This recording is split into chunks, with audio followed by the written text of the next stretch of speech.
The multiverse. While it has been a feature of the sci-fi landscape for decades now, I think it's no hot take to say its use in mainstream cinema and television has exploded in recent years, from the MCU to Rick and Morty, to awards darling Everything Everywhere All at Once. So I'm guessing you're probably familiar with the idea in some form, but if you've lived in an isolated universe this concept has yet to reach, the really basic layout in narrative terms, not scientific mind you, is that for each choice you've made in your life, reality branched into two universes.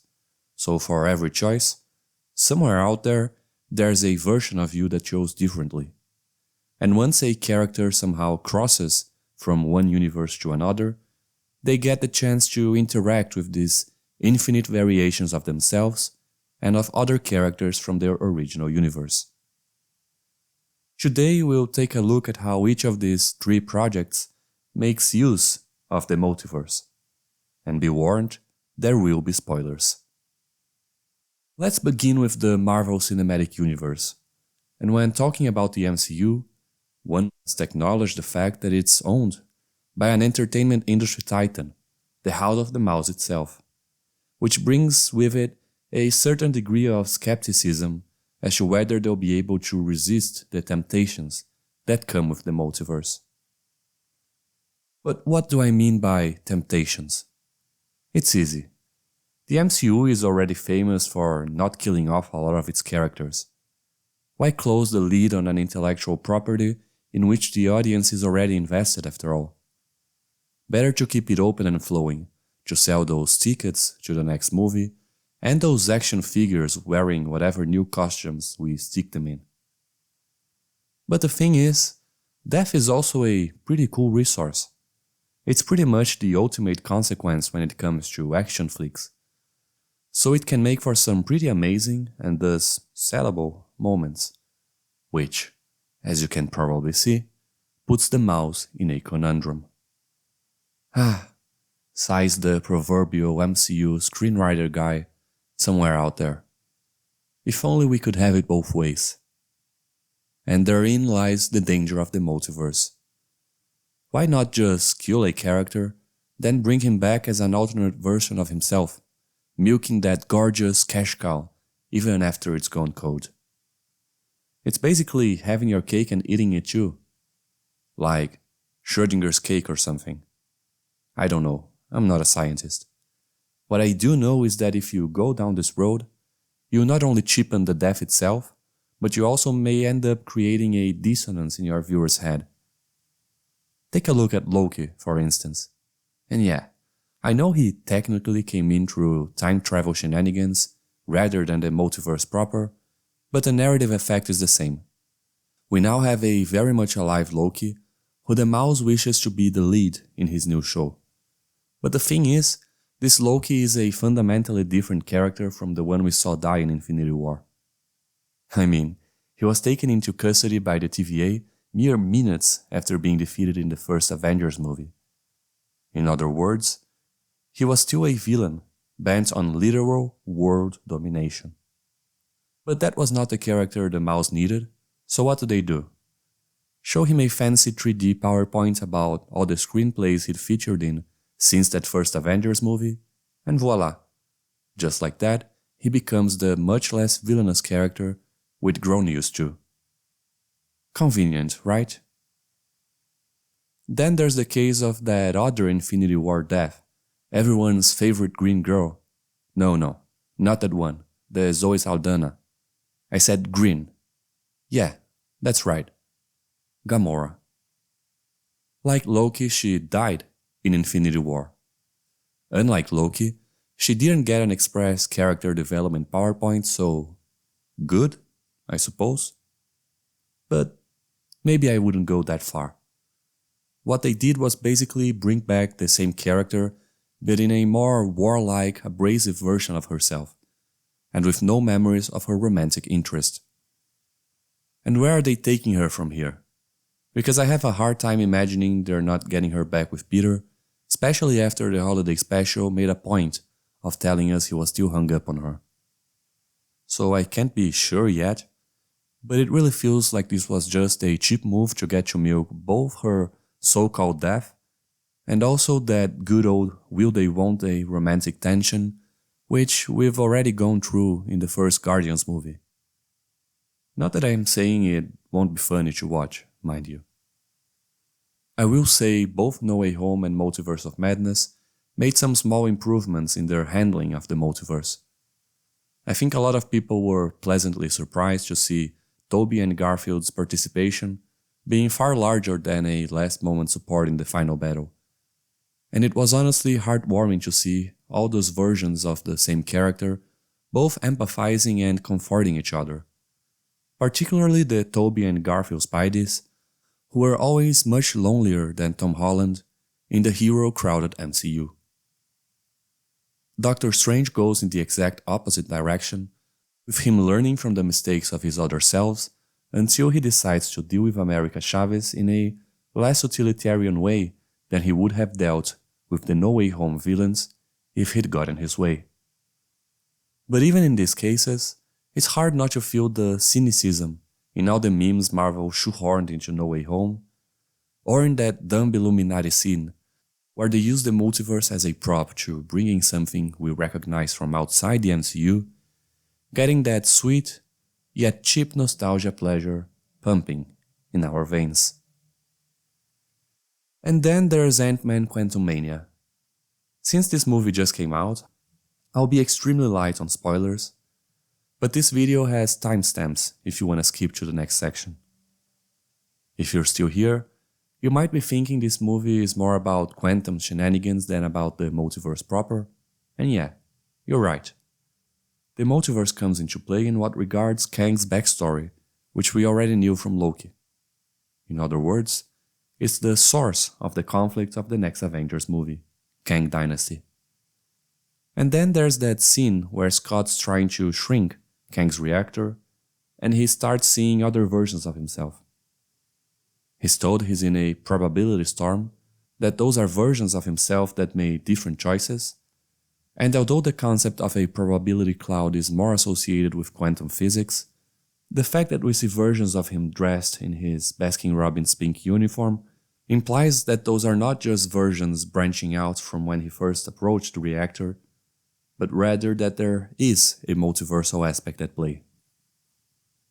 Anyway, be it quantum or multiverse, this moment where Scott faces other versions of himself is used only for him to shout out some tropey platitudes about the power of love, as all his variants attempt to hoist him up World War Z style. Until, that is, hope arrives, the presence of an external observer causing the probability storm to collapse into one fixed reality.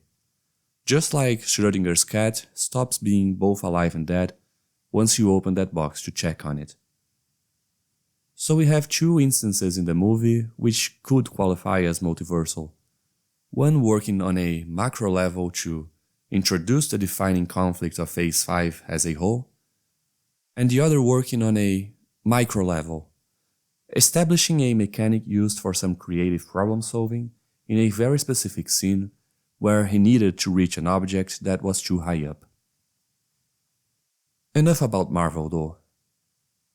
Let's go back to 2014, when times were simpler, Andrew Garfield was still the titular Spider-Man, and Marvel had just dropped the first Guardians movie, with its interplanetary scope seeming so far-fetched that no one even dared to dream of a cinematic multiverse.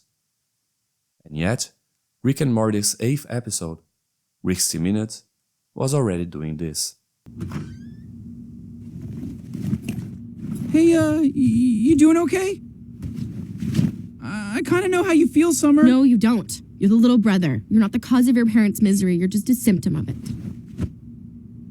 Can I show you something? Morty, no offense, but a drawing of me you made when you were 8 isn't gonna make me feel like less of an accident. That out there? That's my grave. Wait, what? On one of our adventures, Rick and I basically destroyed the whole world. So we bailed on that reality and we came to this one. Because in this one, the world wasn't destroyed. And in this one, we were dead. So we came here and we buried ourselves and we took their place. And every morning, Summer, I eat breakfast 20 yards away from my own rotting corpse. So, you're not my brother? I'm better than your brother. I'm a version of your brother you can trust when he says don't run. Nobody exists on purpose. Nobody belongs anywhere. Everybody's gonna die. Come watch TV.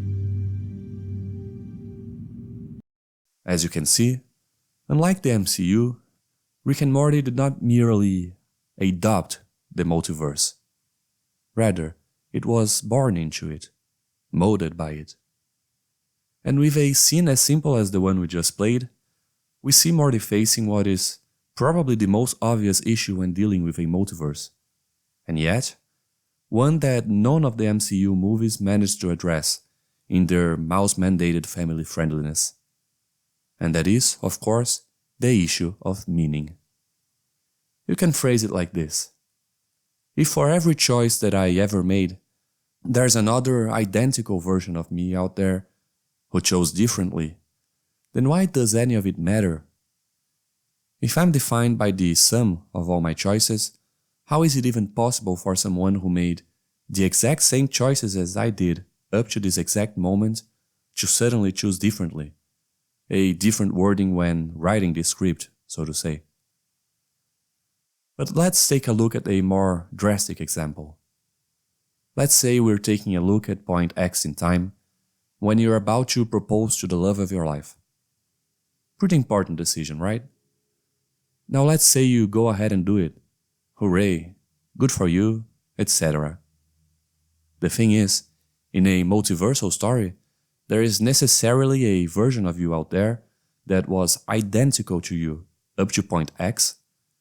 But even though that version was identical down to the last atom in your flesh and electrical impulse in your brain, he or she still chickened out and chose to break up instead. The thing is, if identical versions of you made different choices in such an important matter, the only possible conclusion is that your choices are not a result of who you are. If identical beings in identical situations choose differently, if there are no variables but the results still differ, then the choices are just random, you see? And if that's the case, if it's all random, how can it have any intrinsic meaning? If the saying goes that you're the sum of all your choices, how do you even maintain a sense of self before such a scenario? As you can see, it's pretty easy when facing the multiverse to fall into despair. And yet, that's not the solution found by Morty. Rather than allowing this meaninglessness to suck him in, he goes in the opposite direction. If nothing matters, we might as well stop caring and enjoy our mundane, meaningless life. Nobody exists on purpose. Nobody belongs anywhere. Everybody's gonna die. Come watch TV. The interesting thing here, though, is for us to compare Morty to Rick himself. And I'll zoom in specifically on the end of episode 3 of season 2, Autoerotic Assimilation, where we see Rick, for all of his superhuman intellect, crumble before this meaninglessness, precisely after indulging in an orgy of sex and drugs with a collective consciousness. Clearly the opposite of the mundane pleasure of Morty and his television. And to drive the point home, this Rick sequence is juxtaposed with Jerry, who is certainly deemed the weakest intellect in the family, humming with contentment as he performs the most mundane of tasks, mowing the lawn. Jerry's character, by the way, is the perfect segue into the last movie we'll talk about in this video, Everything Everywhere All at Once. Anyone who's seen the movie has probably identified Rick and Joy Wang in what pertains to their super intellects, leading them to nihilism when faced with the multiverse. But a comparison that might be less obvious here is that between Jerry and Joy's father, Waymond. Both seem better equipped to deal with the meaninglessness of life than their mentally gifted family members. In fact, once Evelyn becomes an omniversal being, the only reason she does not follow her daughter into her Rick Sanchez brand of despair is that, very much unlike Rick, she is able to learn from her silly, kind husband that silliness and kindness, and not intelligence, are the best weapons we possess against the overwhelming meaninglessness of an incomprehensibly vast universe. So yeah, that didn't sound pretentious at all, right? But anyway, it's kind of a shame how the MCU has so far circumvented this kind of issue. They kind of flirted with going there when Loki and Sylvie had those conversations about what makes a Loki, but instead of any real introspection, all we got were some jokes and some motivational lines. Quantum Mania could have gone there as well, and that's a minor spoiler, but when Kang offers to bring Janet back to the moment when she abandoned, no, not abandoned, when she left Hope, she could have gone down an introspective train of thought about whether that would even be her daughter. But instead, she just gives the more generic line. She answers something like, "But what about all those other timelines you're going to destroy?" So they go with this more world ending thread instead with the intimate argument. But wait, you might be wondering, is that all we get on Quantum Mania? Why did he single it out in the title? Was he just trying to capitalize on the novelty of this just released movie? Is that what this is? Yeah, that's exactly what this is. You've been bamboozled. But please don't be angry. This is still kind of a baby channel. This is the first video I've uploaded, together with two others I'm using to inaugurate this channel. And you wouldn't yell at a baby, right? So instead, why don't you go check them out? One is about nature and storytelling, and the other is a comparison of Breaking Bad and Only Murders in the Building in what regards the anticipation of a future scene. So if you like that kind of stuff, go check those videos out. I'll be posting videos every Friday with a general orientation toward geek culture. So yeah, I mean, go watch those videos, like, subscribe, share it with your friends. All that good stuff that will put this baby channel on good terms with the algorithm. So that's that. I'm Pedro Perizotto. This is Geekzotto. Be a good geek, and I'll see you next time.